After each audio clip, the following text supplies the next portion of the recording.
మేఘాల మధ్యకు వెళ్ళిన ఇంద్రజిత్ మంచుతో కప్పేసి ధనుష్టంగారం కూడా వినపడకుండా కొన్ని వేల బాణాలను ప్రయోగం చేసి కొన్ని కోట్ల వానర సైన్యాన్ని బ్రహ్మాస్త్రంతో కట్టిపడేసి మొత్తం 67 కోట్ల సైన్యాన్ని ఇంద్రజిత్ ఒక్కడే కొట్టాడు.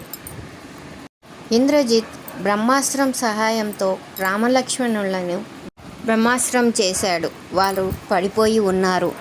విభీషణుడు పారిపోయాడు.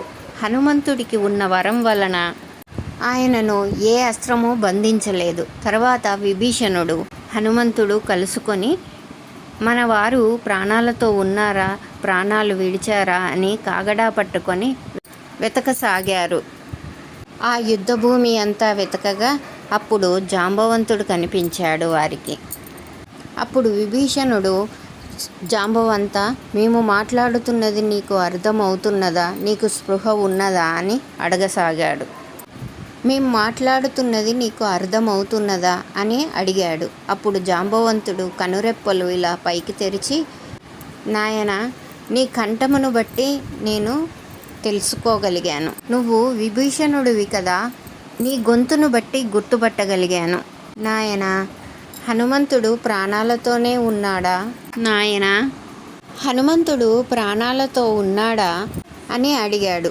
అప్పుడు విభీషణుడు, నువ్వు పెద్దవాడివి, వానరులందరిలోనూ తాత వంటి వాడివి.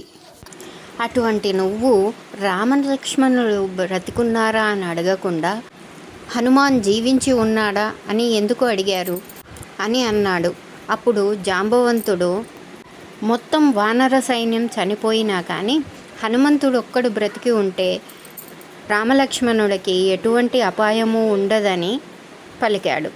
మొత్తం వానర సైన్యం బ్రతికి ఉన్న హనుమంతుడు లేకపోతే ఏమీ లేనట్లే. హనుమంతుడు ఒక్కడు బ్రతికి ఉంటే అందరూ బ్రతికినట్లే. హనుమంతుడి శక్తి ఏంటో నాకు బాగా తెలుసు. ఆ వెంటనే హనుమంతుడు జాంబవంతుడి కాళ్ళకు నమస్కారం చేసి, నీకు నేను నమస్కరిస్తున్నాను అని అన్నాడు.